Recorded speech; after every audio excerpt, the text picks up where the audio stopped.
Hello everyone, and welcome to the course. I am Supriya, and today it's an introduction session to what we call as UPSC IFS General Knowledge course. See, the point is before I start with the course and tell you what all is needed, you have to know the basics of this forest examination.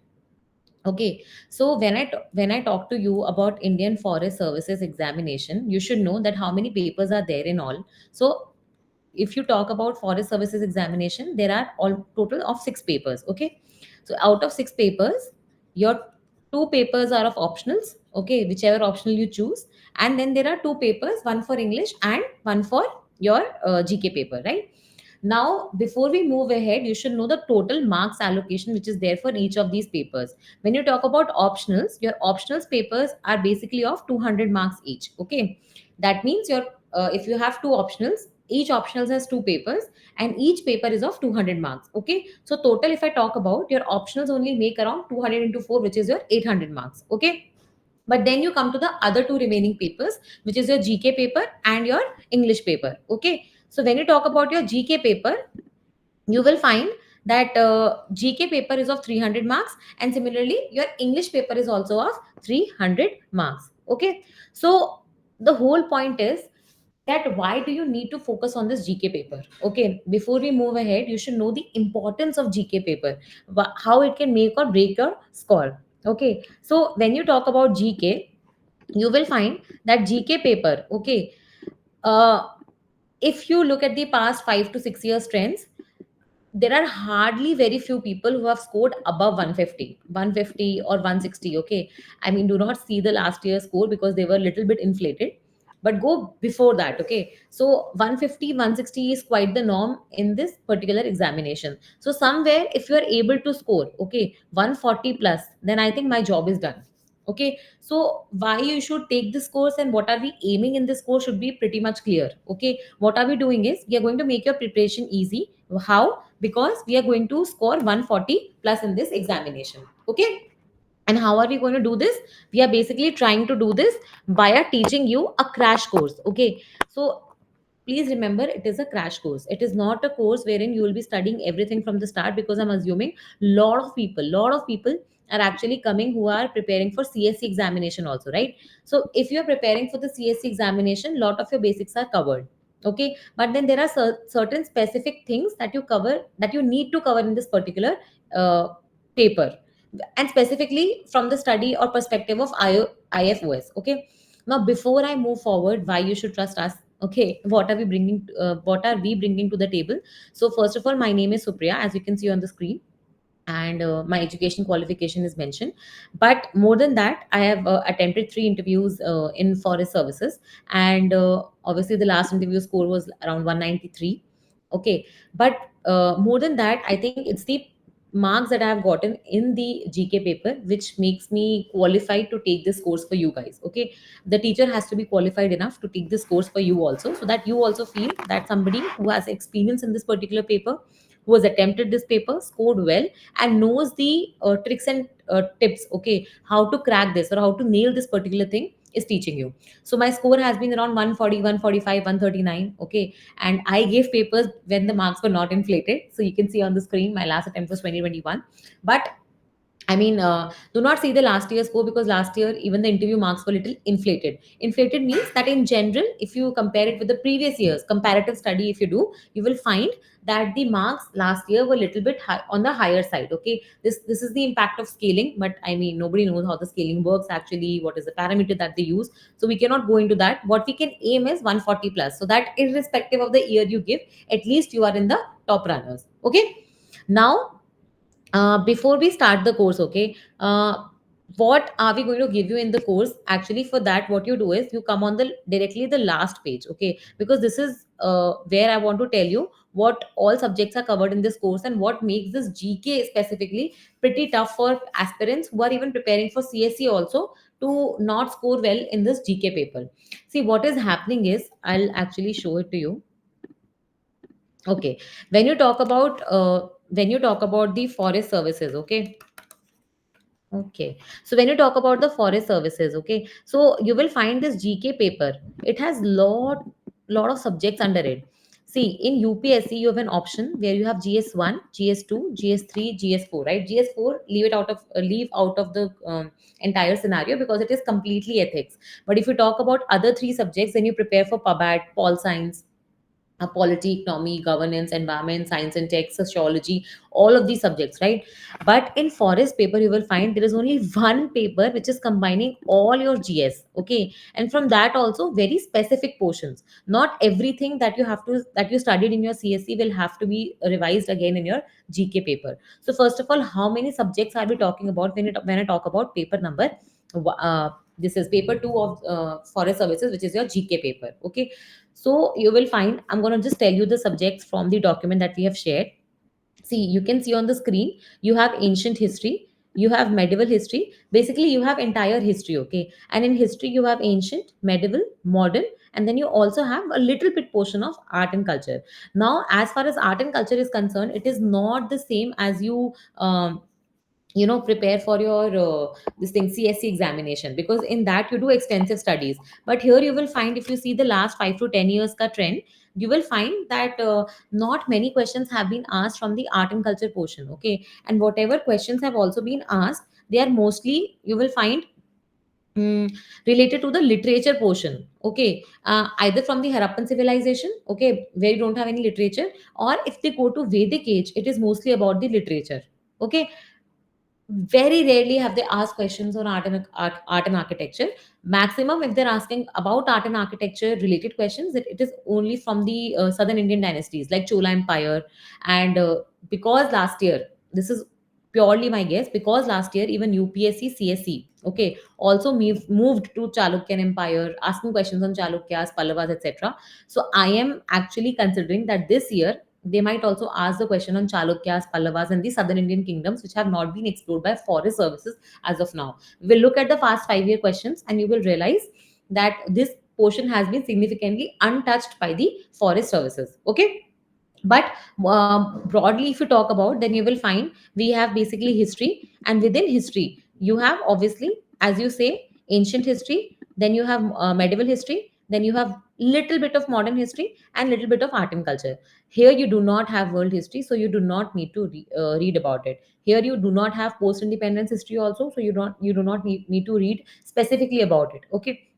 But the see, the whole point is, okay, before I move forward, you need to understand that, see, when I talk about GK paper, how many, first of all, questions are we talking about? I told you that it is about 300 marks, right? But how many questions are we talking about? So in total there are six questions, okay? One, two, three, four, five, and six.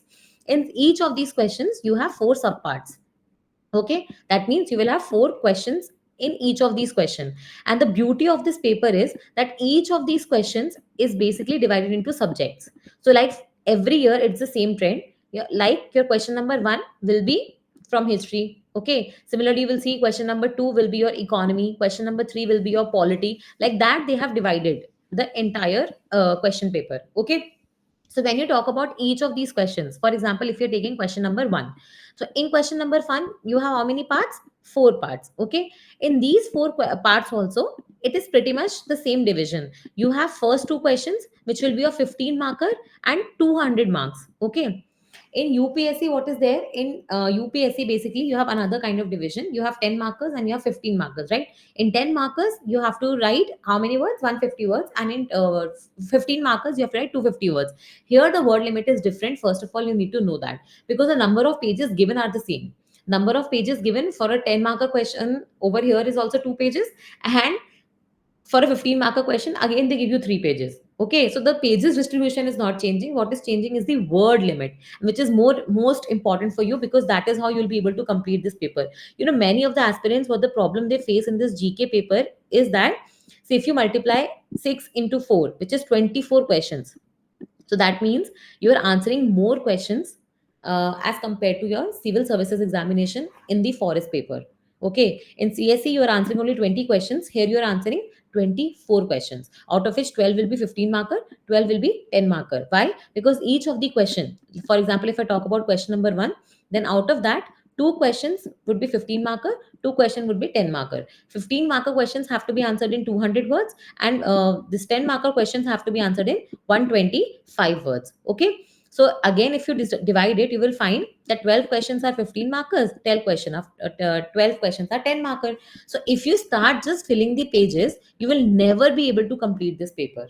So first of all, this filling the paper strategy has to go away. And even if you have to make, obviously matlab, nobody wants to leave a entire page empty. So what you do is you use diagrams in this paper. Very very effective, considering that most of the questions asked, okay, have a scope of diagram, have a scope of graph, have a scope of data representation, have a scope of making a chart or a table. So that is how you can use efficiently the pages given to you, and keep yourself in the word limit. This is most important strategy, otherwise you will not be able to complete a paper. You can ask, many people have given IFS paper, the problem that they face in this particular GK paper is completion of paper only. Imagine you're not able to complete your paper in CSE, so how will you be able to complete your paper in forest services when there are four more extra questions? So you have to stick to the word limit. Okay, and the most, I think, efficient way of sticking to word limit is making diagrams. Okay, data representations or figures or graphs or charts or pie charts or whatever you're comfortable in it, please use that. Okay, now, so this is like the basic understanding that we have gotten out of the paper. How does the paper look? How, basically, what kind of questions are asked and everything, right? Now let's go back to the doc that we have shared with you. So we were talking about question number 1. So you will find that question number 1 is entirely of history. Okay, in history also, since we have four questions, you will find, okay, if I ask you in CSE, what is the most important part in history that you have to focus on? So you will say, ma'am, modern history, right? Because modern history in mains is asked much more as compared to ancient, medieval, etc. Right? But in forest paper, it's the opposite. In forest paper, you will realize that out of four questions, generally two questions are asked from the ancient history, art and culture, medieval portion. Okay, one question is from the modern Indian history. Okay, and one question is basically, I think specifically, okay, two questions from ancient and art and culture, one from medieval, one from modern. Okay, and in this ancient art and culture portion only, sometimes they basically connect it with the current affairs portion.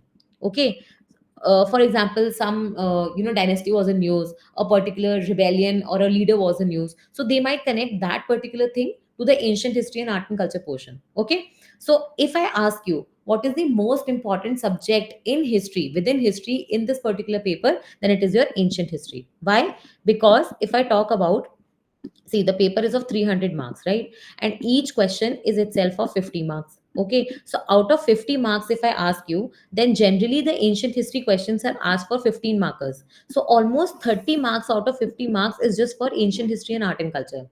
Okay, then one question of 10 marks is for modern history, one question of 10 marks is for medieval history portion. Okay, so what subject you have to focus on is ancient history, and what do you leave in your CSE is mostly your ancient history. And what are we going to cover in this course is ancient history, medieval history, and art and culture. Because modern history in itself is of 30 hours, and completing that for forest services is not that beneficial, only for 10 marks. Okay, so what we're going to do is, okay, let's look at the syllabus and then I'll tell you exactly what we're planning to do in this course and how and what are we covering. Okay, so ancient history, medieval history will be covered for you guys. Okay, similarly, art and culture portion, if I talk about, then art and culture and modern history, we will only cover what was in the news. Okay, only the newspaper will be, news portion will be covered, nothing else. Okay, then you come to the economy portion of it. Okay, now if I talk about economy, you know that economy in itself is a very big course. Okay, if you study for CSE, it is generally 30 to 40 or 40 hours. Now, economy, there is another entire 50 marker question. Okay, but that is combined with your environment, that is combined with your science and tech, that is also combined with the current issues in news. Okay, we will be taking the complete description of it. But in economy, if I talk about, then you will find that generally 40 to 50 marker paper is asked from it. What we will cover in this course for you is basically, see, there is something called a static portion. For example, basics of banking, basics of fiscal policy, basics of monetary policy, or inflation, unemployment, poverty, inequality, Lafayette curve, Lawrence curve, Gini index. Okay, a lot of these indices that you study. So all this is like your basic portion. Okay, so we won't be covering the basic portion as such, but what we will do is whatever has been in the current affairs or in the news for past year, okay, all the indices, all the rankings, or the issues, current affairs related issues. For example, last year, you know that the country was facing high amounts of inflation, right? So the question was asked in the forest paper also like that. So you know, forest paper, you will find questions are basically combination of your basics as well as your current affairs issues. So what they will ask is a very you will say straightforward question. They will ask you what is inflation, okay, reasons why inflation was high in the probably last year in India, and then how can you control it. Okay, so three parts. If you separately answer three parts, you will get amazing amount of marks in this paper. Okay, similarly, my guess is that they've already asked about HDI, they've already asked about human poverty index, but last year two indices were probably of more importance. First was your MPI, which is your multidimensional poverty index, and another, both by the international organization, which is Oxfam Poverty and the Development Initiative, and also your Niti Aayog's India specific MPI, and then there was another SDG index. Okay, so SDG and MPI, I think they should ask question on this, because it's high time that we need to discuss about the poverty, and specifically not the absolute poverty or the relative poverty, but the multidimensional concept of poverty, which was also something which was discussed by Amartya Singh, right? Then we come to the polity portion, okay, which is also related to your CSE, which is also very basic in nature.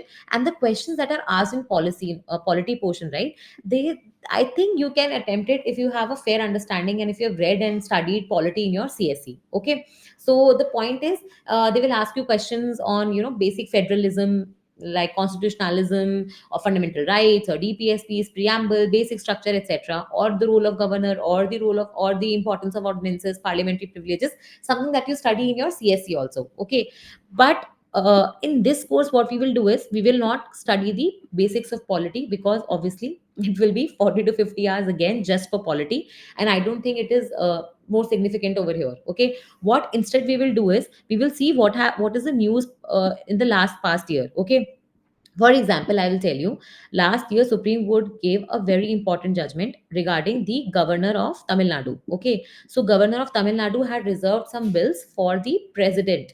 Okay, and the basically lot of the bills were reserved for the president. Lot of the bills were kept pending at his end. No assent, no rejection was given, and the Tamil Nadu government as such approached the Supreme Court asking for the some limitations on these discretionary powers of the governor. And that is why I feel this governor question, okay, becomes really important. Now when I talk about governor, okay, let's take the whiteboard. See, when I talk about the governor, what is the issue that we're talking in the governor? Okay, so in governor, we can talk about first of all the appointment of governor. Okay, because that itself is a very controversial issue. We all know that governor is appointed on the pleasure of president. He or she does not have a fixed tenure. Okay, and generally the political party in power basically puts their trusted people in these important positions. Now, this has created a lot of tussles. Why? Because governor is not only de jure or nominal head of the state, but he's also the link between the center and the state. So sometimes he's considered as a agent of the center rather than as a constitutional post in itself, which was also one of the findings which Supreme Court said in one of its judgment. Okay. Similarly, other issues related to governor is his removal. Okay, because he's on the pleasure of president, he can be removed anytime. So governor, do you think will be independent in his conduct? Obviously not, because he has to be in the good terms with the political party who appointed him. Political party. See why? Ultimately, president is appointing anybody on the advice of whom? Council of Ministers, right? Article 73, 74, 75 of your polity. So when he is appointing somebody on the advice of Council of Ministers headed by Prime Minister, so your governor is also appointed on the basis of that. And when obviously governor loses the trust of the ruling party, he will no longer be remaining in that position. So ultimately, if he is not independent, okay, and if his removal is based on the pleasure of president, which is basically in turn the pleasure of your Council of Ministers, so do you think that removal will not be a problem? Obviously it will be. Similarly, problem with his discretionary powers. Unlike president, where it is mentioned that he has to take the advice of Council of Ministers, governor does not. A governor has been given constitutional discretion.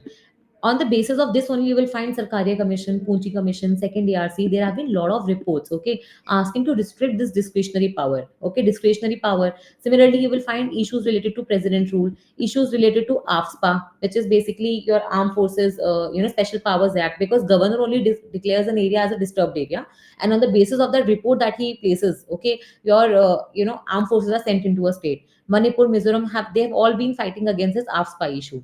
Okay, similarly, you will find governor's role specifically in UTs. In the case of Delhi, LG versus CM, right? This government of NCTD, that bill was passed, right? Against the wishes of Supreme Court also. So these are the issues that have been in news. Similarly, governor's role in reserving of the bills, that recently a Supreme Court case, governor governor's role in passing ordinances. In Bihar case, we have seen that a lot of these bills, because they knew that state assembly would never approve of it, a lot of these bills basically were passed via ordinances, and they were kept on, they kept on basically reissuing the ordinances without getting them passed in the state legislature.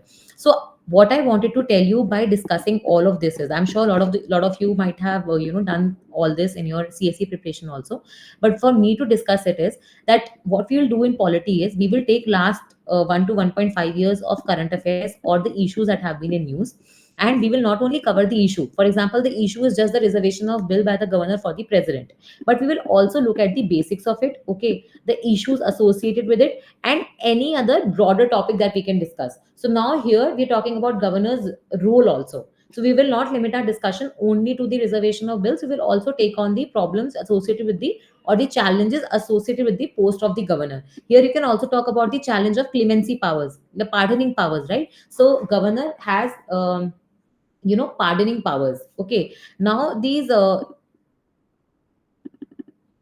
sorry. Huh. So you will find that the governor has pardoning powers. Okay, not in the Gujarat case, you will find, and also there was a case of the rape victim where governor basically using his power, he pardoned the accused because they, I think, stayed in for 14 years in jail. But the victim, okay, approached the Supreme Court and said that you cannot grant pardon to such people who have committed heinous crimes and not even shown any improvement in the behavior. I mean, that's a very long case, but the point is that again the questions were raised on the powers of governor with respect to the your pardon, clemency or pardoning powers. Okay, so in polity, we will go through that. Okay, and more specifically, I would like to say that any Supreme Court judgment, okay, which has come around, that will be our focus point, because in polity you will find the pattern is changing. Earlier they were asking you forward questions of fundamental rights, DPSPs, their balance, etc. But now the nature of the question has changed. Instead of asking you to elucidate, now they're asking you to evaluate, they're asking you to examine, they're asking you to critically examine, they're asking you to discuss. So all of these strategies are something that we study in your CSE. Okay, whenever we talk about critically evaluate, critically examine, discuss, we basically talk about presenting both parts of the answer, pro and cons, right? Positives and negatives, advantages and disadvantages. So everything associated with it. Similarly, you will find now the problem. Okay, the major problem with this forest paper is the cumulative part, which consists of your agriculture, okay, your environment, your science and tech, geography, disaster management, international relations, your current affairs, and your miscellaneous topics. So what is happening is that if I talk about forest paper, your question number 1, 2, 3 are pretty much sorted, because one is from history, other is from polity, and another is from economy. Obviously they will have some current affairs issues related to it. Okay, but when we talk about question number 4, 5, and 6, okay, these questions are something that you cannot be prepared until you actually read about it, because this portion is I mean, you read it in your CSE, but you do not read it from the perspective that is required in the forest paper. So, and this is also something which is very dynamic, okay, combination of a lot of subjects. For example, in agriculture, I will tell you, okay, let me go to the whiteboard. So in agriculture, you will find there were questions on Mendelian genetics. Okay. Now, problem is many of you would not study about Mendelian genetics until you have taken biology, botany, agriculture, engineering, or agriculture as an optional, or to a little extent forestry. Okay, so this is a very specific question asked in agriculture, and every year in forest paper you will find 2 to 3 questions which are specifically from this portion, either biology, botany, or basic science, or agriculture. Okay, which can only be answered if you know the concept. Why? Similarly, there was one question. Okay, let me give you the question. Question was that why? Okay, Gregor Mendel, who's also called as the father of genetics. Okay, he chose garden pea, that mutter, right? That garden pea as the basis or the as an object of his experiment. Now you tell me, can you answer this question until you know that why did he actually choose? You cannot. You just cannot. Okay, either you need to know basics of biology or you need to know this answer completely. Similarly, if I ask you 3 laws of Mendelian genetics, you cannot answer it. Similarly, questions on difference between plants and an animal cell, you might answer because you study in your CSC also, if you only study for the basic sciences. Similarly, question on differences between mitosis and meiosis. Okay, and within meiosis also, sometimes what they've done is, see, there is like a process, 4 stage, 5 stage process. So they've asked you questions on differences between these two particular processes within meiosis.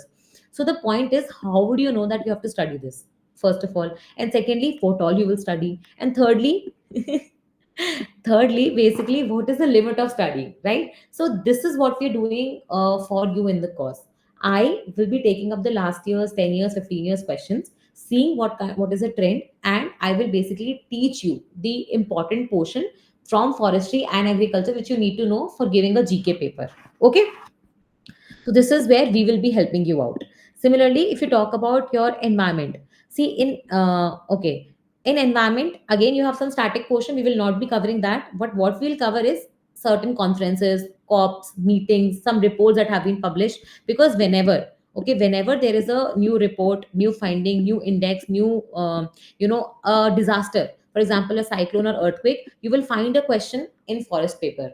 They will not ask you about cyclones or earthquakes until they have been in news last year. Okay, they will only ask you when these disasters are in news. Okay. Similarly, you will find in environment, if IPCC is releasing some report, you need to study it, because from that they're asking very pinpointed questions. They're not asking you the crux of IPCC assessment report, but they're asking you is that, in IPCC it was mentioned that global warming, climate change is going to have effect on a lot of things. For example, your coral reefs will be destroyed, a Greenland ice sheet will be in melting out. Then there is Atlantic meridional over circulations, okay, overturning circulation. So these will be impacted. Indian monsoons will be impacted. So what forest does is, forest paper, they're asking you specifically about each of these subtopics. In like when we study the questions, previous year questions, you will find that there has been a specific question on Greenland ice sheet melting. Okay, so this is inspired from this particular trend only. Okay. Similarly, when we talk about science and tech, I think this is the most difficult part, because when I talk about science and tech, okay, you will find that um, firstly, see, some part is overlapping with your CSC preparation, but in CSC, you only study about the pros and cons of a technology. You do not study that technology in detail. But what forest paper is asking you is to explain the technology. They are not asking you the pros and cons of lie detector test, but they're asking you is how does a lie detector test works. They're not asking you MRI and the they're not asking you the pros and cons of MRI, okay, or what problems it might be creating or what challenges are there. They're asking you the technology, how it works. Similarly, like there was a this thing that we are going to have automated tolls, like satellite will see the location of your vehicle, and then automatically tolls will be deducted instead of having long lines, right? So how this technology will function, you have to visualize it, you have to make the diagram in the paper to get more marks. Okay, see, this is the only way you can get actually more marks and fill the papers also, those blank sheets. Otherwise it is really impossible to finish 24 questions in this short span of time. Okay. Now, geography also not much has to be studied specifically. Do not study geography, completely, because many questions are not asked. What is asked is what was there in the news. Okay, for example, some mineral has been discovered in particular area, or what is the importance of that particular mineral. Okay, or you might say that. Okay, for example, last year there was a question on chromite. Okay, now chromite was in news. Okay, similarly, you will find that India has done some lithium procuring deal with somebody, or some rare earth metals are in news, or polymetallic nodules. Okay, because India is investing in the maritime sector. You must have heard about the Samudrayan mission. So this is how you need to connect. This is how you will find out what are the important questions, important areas, and what you need to cover. Okay. So before I move ahead and I've given you like a overview of the entire forest paper, idea is first of all understanding what are we aiming at. See, our aim is actually 150 plus, but 150 plus is pretty difficult. So what we will want is at somewhere 140 plus, 140 to 150, 150 plus is something that we are targeting. And how are we targeting it is because we have here. So you will find, okay, I don't know how it moved up, but the whole point is, hmm. So you will find is that we have given you these topics and we have also told you the marks that we are covering. So for example, the ancient history and medieval history portion that we are going to cover and the current affairs, etc. We will be covering out of 300, somewhere around 30 to 40 marks portion with you.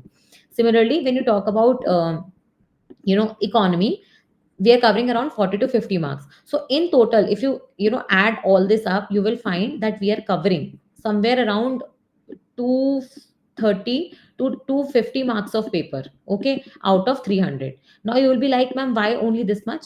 Because some things we have left for you guys also. What have we left for you guys? The only the static portion, which is very large and very very tedious to cover also. For example, entire polity, if I sit and cover, that is again another course in itself with 30 to 40 marks, 30 to 40 hours, okay. Are we going to spend so much time on polity? Probably no. Similarly, in economy, if I talk about, if I cover economy from the start, okay, from the scratch, again, it's like a 30 to 40 hour, like entire series of economy, okay. So the point is, we'll be wasting around 100 hours if I cover all these basics from the start. So what I did is, instead, I maximized, I prioritized, and I basically checked where are the questions being asked from, and that portion I'll be covering. What I'm leaving for you is only the static portion, which is to be covered by you, because you've covered it in CSC also.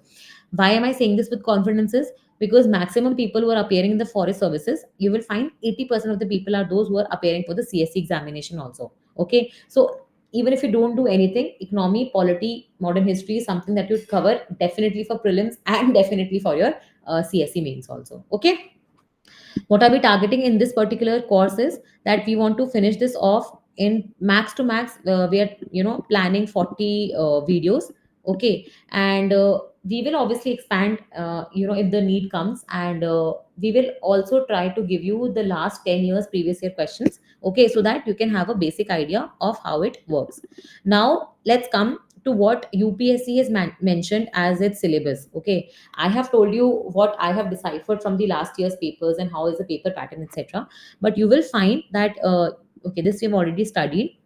UPSC has mentioned this, okay, very cryptic syllabus. Okay, they are just saying you need to know events of current or national importance, or polity, some basics of polity, political system, some history of India and geography of nature. I mean, you cannot sort of decipher the entire paper until you actually see the previous year questions. Now in this document, what you will see is, see, what I've done is I've divided the entire paper question wise. So you can see question number 1, similarly you can see question number 2, you go question number 3, and in within each of these questions I've given you what forest paper looks like. Where do you need to focus more, where, what are the portions where 15 marker questions are asked, what is the portion where only 10 marker question is being asked, and I've taken the examples. I've given you the broader themes which you need to look at, and where you forest services is also looking at. For example, if you talk about history, I've mentioned there are 4 themes in total which you need to prepare for this exam. So first theme is basically now, which is, I mean, this is a recent trend that you see, that now you will find that history combined with your international relations. For example, you will find there was an issue of India and China at the Doklam border in 2022, right? And India China were also having issues in that Mekong Ganga and Lekong Ganga Corporation wala organization, right? So regarding the international rivers and the sharing of waters. So instead of asking you a question in international relations, they asked you a question about the Indo-China Peninsula, which is your CLMV countries, the part of your ASEAN group. Okay, so imagine they're asking that this question in your history. So here you do not have to just talk about the international relations. You have to also mention about the shared heritage, the Buddhism, okay, which spread from India to these countries. So Buddhism, some cultural shared heritage, Hinduism, okay, then similar geography. So all of these things have to be written over here, tribal culture, etc. Then you, I mean, this is very very important, and you can mark this important. you will find almost every year question on Buddhism, Jainism, Mauryan, Mauryan, this empire or Ashoka. I mean, I think this is like a, if you see last 5 years papers also, you'll find at least one question every year from these four themes only. So even if you don't prepare anything, please prepare these things. Okay.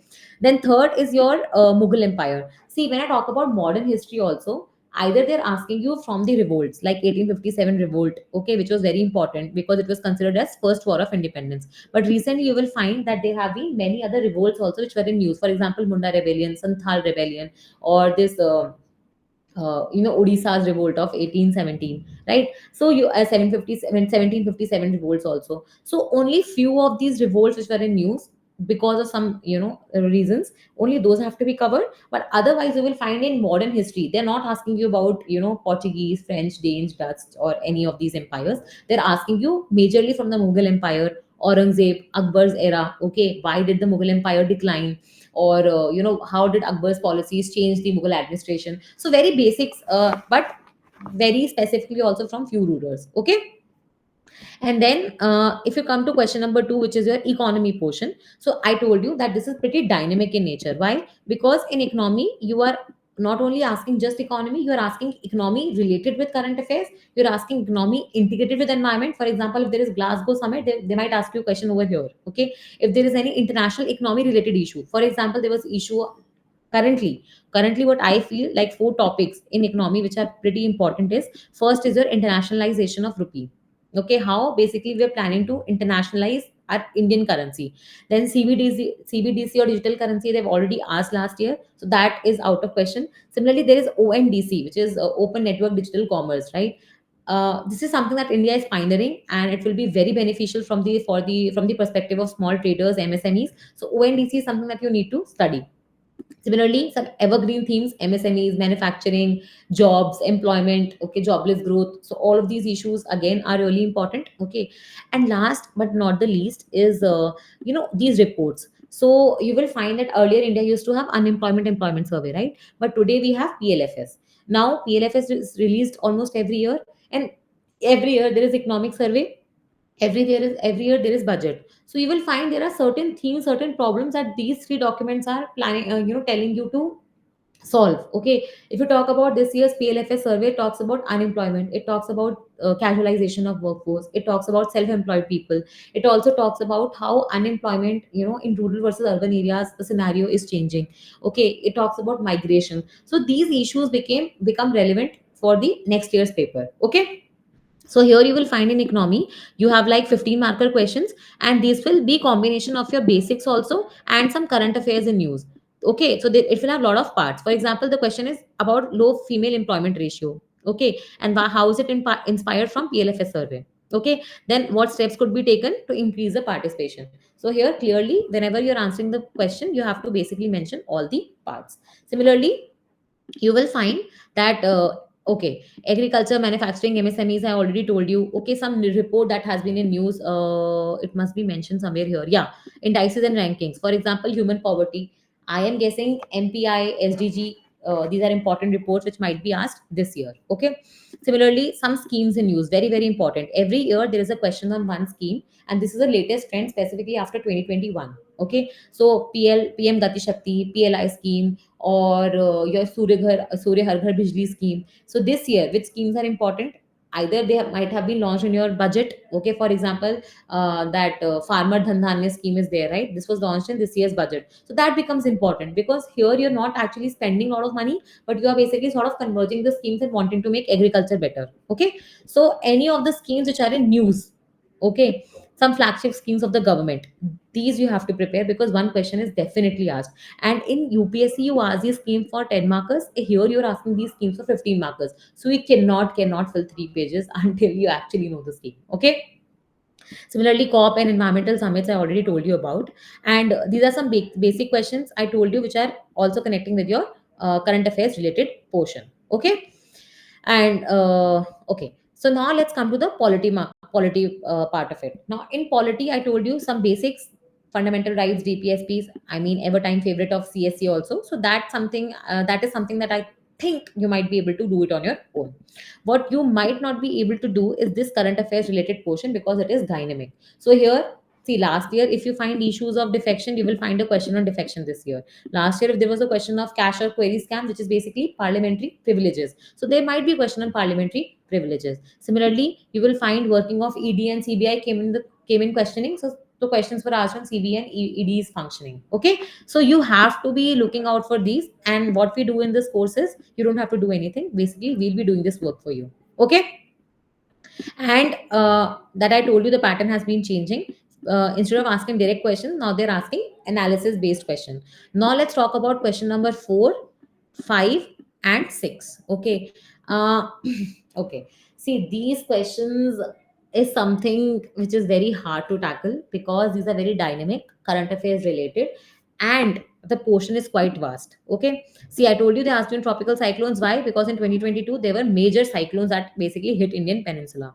Similarly, okay, last year some important conferences that took place. There was a conference for UNFCCC. There was a conference for CBD. There was a conference for UNCCD, which is desertification in Saudi. Then there were also some few chota mota conferences. Okay, so these chota mota conferences you can leave out, but these three conferences, okay, you have to study. Here you do not have to focus on what you study in your prelims or UPSC examination, which is your IUCN database. But what you do need to study is major biodiversity related issues. For example, biodiversity funding. Okay, or okay, let me just draw it over here. Okay, when I talk about biodiversity, there are many issues, right? So there will be issue about biodiversity funding. There will be issues of man-animal conflict. There will be issues of biodiversity extinction. Okay, and the reasons of it. Okay, and there might be issues related to some new framework that has been released. For example, Kunming Montreal Biodiversity Framework, which is a replacement for your Aichi biodiversity targets. So, are you aware about all this or not? Okay, this is most important. And then also some other schemes, news, rules, acts which basically India has passed. For example, India amended last year, and in the last 2 years, Forest Conservation Act, your Biodiversity Act, your forest conservation rules were given. Similarly, your for this thing Wildlife Protection Act. You will find questions on these in your forest also and in your CSC also. In CSC the chances are less, but it is more analysis based. In forest they ask you what are the changes also made, and then they ask you pros and cons about it. Okay, so you need to know the amendments. If I talk to you about Wildlife Protection Act, you need to know the amendments. What people might leave out over here is CRZ, which is your coastal regulation zone guidelines. Okay, so you need to study the amendments in that portion itself. Okay, uh, sorry, mining and minerals I've already told you. Okay, and we will cover that. Okay, whichever mines or some minerals or some particular area of interest was there, we will cover that for you. Similarly, you will find any new themes and issues. This is pretty important because this is the recent trend. This is like economic survey inspired question, but this is also the recent trend. So any challenge that your economic survey is presenting. So earlier they used to, in polity they used to tell the problems of urban local bodies or rural local bodies and their functioning. Now the economic survey mentions problems of urban development, right? Slum problem, urban development problem, haphazard development problem, all that, pollution problems, okay, waste management problems. So there might be question on this. So you have to check out the economic survey and the theme that year. Okay, and what issues economic survey is highlighting. You can prepare like a easily 10 marker answer on it, and 10 marker can be expanded to 15, don't worry. Okay, the problem is when you don't know the content, you cannot even write 10 marker on it. But if you can write 10, then you can write expand it to 15. Okay, now question number 5 is basically your combination of a lot of these subjects. Okay, your agriculture, science and tech, forestry, your basic sciences, international relations, current affairs and news, and all that, and environment and geography as well. So, okay, I told you the questions on agriculture, right? Very basic questions. Similarly, there have been questions about felling of trees, what is dieback, etc., which is something that you study only in forestry. Okay, if you take that as an optional. So, I mean, that we will cover for you, so you don't need to worry about it. Similarly, you will find in science and tech portion, I already told you, they're asking you on particular technologies like with be it MRI, be it DNA modification. See, here is one thing that I want to discuss. See, point is when we study about CSE, we know that we study about biotech, right? And in UPSC CSE exam, you're never asked very particular technology. Like they will never ask you a question on CRISPR Cas9. Okay, but here in forest services they can ask you an entire question about just the technology which is CRISPR Cas9. Okay, in UPSC, you study the pros and cons of biotech, the pros and cons of DNA modification. But in forest services, you will have to study the technology and the other technologies associated with DNA modification. What are the pros and cons? Understood the difference? So similarly, here you will find, suppose, okay, last year there were missiles and drones, etc., okay, being thrown between Israel and Palestine, or Russia and Ukraine, etc. So questions on space tech or questions on defense tech can be asked. Instead of asking you the militarization of space, of space, or recent trends in defense, they will ask you questions on specific technologies. For example, they might ask you questions on nuclear technology, they might ask you questions on hydrogen bomb, they might ask you questions on thermo expansion bombs, okay, and the basic functioning of it. So this is how this paper is little different. Similarly, in science and tech, you study about the scientists, right? What we will do over here is, every year there is a question now on either the Bharat Ratna awardee or some Nobel Prize winner, or the or the subject on which he won, or he or she won the Nobel Prize. Okay, the technology part of it. So what we will do is, last year, okay, some important awards that were given, or some scientists which are in news. For example, you must be knowing that K. Kasturi Rangan sir is no more, right? So K. Kasturi Rangan is a very big name. He is something that you find in education sector also. He was the something in space sector also, ISRO's head. Then he is someone who was there in atomic energy also, nuclear energy, atomic energy commission also. He was associated with your defense sector also. He was associated with your Western Ghats ecology report also. So he is like a well-known personality. So you cannot say that, ma'am, he cannot write a 10 marker on it. You can write easily 10 marker only when you have the knowledge. Okay, so what we will do is, any of these scientists which were in news last year will be covered by us in this course. Okay, now this is I think I've already discussed schemes, etc., and awards. Okay, so with this, what we are doing is, we come to the end of discussion, and this was just an introduction course, to make you familiar with my voice also, whether you like it or not, whether you want to take this course or not. See, what we promise in this course is, firstly, our target is 140 plus. Okay, we cannot promise this, but we can only try our best, so that we give you necessary resources, be it in the form of content, be it in the form of lectures, be it in the form of understanding. Okay, so that you can score this pretty much. What gives you an advantage is that, in between CSC and forest services examination, there is a gap of 3 months this year. Last year this gap was only 2 months or 2.5 months, which was pretty less. But this year, even if you have taken two new optionals, you can easily give like 1 month to one optional, 1 month to another optional, and then 1 month to your only GK and your English is something that I don't think you'll have to spend a lot of time in. But every year, every day, 2 hours of English is fine, and then rest of the day, you can actually study your GK. Okay, so you will easily score 140 plus if you give little bit of efforts. With little bit of efforts, you can actually make your name in the forest services. Okay, so on this positive note, we'll be ending this session. Whatever queries are there, we're happy to address on the Telegram, and you can connect to us on the Telegram channel. We've also provided a contact number and the email ID where you can reach out to us. And if there is any more request, any more demand from your side, please feel free to share, and we'll be happy to come back to you. Okay, so on this positive note, we will end this session, and thank you.